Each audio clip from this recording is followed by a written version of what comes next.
गीतेजी, खरं तर आज आम्ही बीडमधल्या एका यशस्वी युवकाची कहाणी ऐकतोय.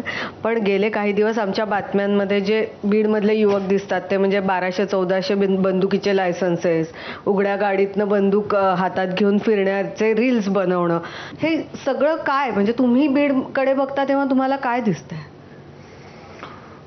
सध्या परिस्थिती जी आहे ती तर नक्कीच कठीणच आहे आणि एक फार सेन्सिटिव्ह आहे मी म्हणेल. पण मी जेव्हा बीडकडे बघतो तेव्हा माझं बालपण बघतो. 1990च्या दशकामध्ये परळीमधला, मी पण थोड्या मार्कांनी मेरिटमध्ये गेलो, पण माझ्यापेक्षा माझ्या वर्गात जो होता तो मेरिटमध्ये आला. महाराष्ट्रामध्ये जवळपास 7वा होता. 10वीमध्ये, 12वीमध्ये पण महाराष्ट्रामध्ये मेरिटमध्ये विद्यार्थी यायचे. मी जेव्हा परळीकडे किंवा बीड जिल्ह्याकडे बघतो तेव्हा मी असाच बघतो की शिक्षण क्षेत्रामध्ये आपण पुढे होतो, त्या क्षेत्राकडे आपण बघितलं पाहिजे.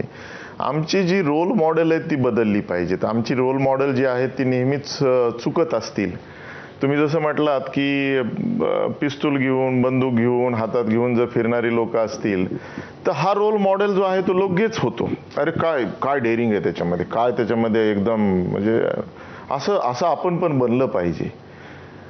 त्यासाठीच परळीमध्ये माझा एक छोटासा सत्कार ठेवायचं म्हटले तर त्यांना म्हणलं सत्कार नको, संवाद ठेवा. एक भरत भेट ठेवा ज्याच्यामध्ये मी तुम्हाला सांगेल की माझा प्रवास कसा होता आणि मी परळीकडे कसं बघतो. गीतेजी, तुम्हाला आत्ता तुम्ही जिथे आहात तिथून काय स्वप्न आहे पुढच्या 10 वर्षाचं, 15 वर्षाचं? म्हणजे तुम्ही स्वतःसाठी उद्योजक म्हणून काय स्वप्न पाहताय? आपला जो प्रदेश आहे, महाराष्ट्र आहे, त्याच्यासाठी तुमचं काय कॉन्ट्रीब्युशन असेल असं दोन्ही बद्दल सांगा.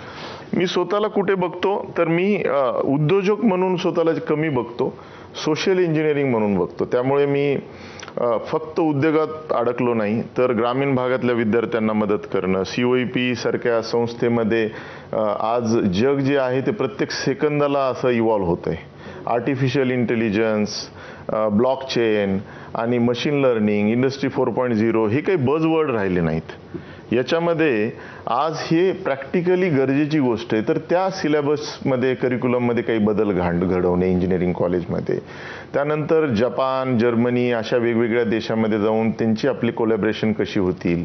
जपानसारख्या देशामध्ये मी मध्यंतरी गेलो होतो, तिथे लोक नाही आहेत कामाला आणि असे ओसाड पडली आहेत इंजिनिअरिंग आणि मॅनेजमेंटची कॉलेज. त्यांच्याबरोबर कोलॅबरेट व्हा, आपले 4 प्राध्यापक पाठवा. आपल्याकडे भरपूर प्रोडक्शन आहे. आपली लोक बाहेर गेली, तिथून शिकून वापस आली तर ते भारत घडवायला मदत करतील. असा एक विचाराने मी चालतो. इंडस्ट्रीमध्ये काम करेल, पण त्याचबरोबर पॉलिसी मेकिंग असेल, महाराष्ट्राच्या इन्व्हेस्टमेंट वाढवण्यासाठी युरोपियन खंडातनं कसं मला मदत करता येईल. जर्मन भाषा मला येते. जर्मन भाषा ही 3 देशांमध्ये बोलली जाते, जी सर्वात महत्त्वाची देश आहेत युरोपियन खंडातली. जर्मनी असेल, ऑस्ट्रिया आहे आणि स्वित्झर्लंड आहे.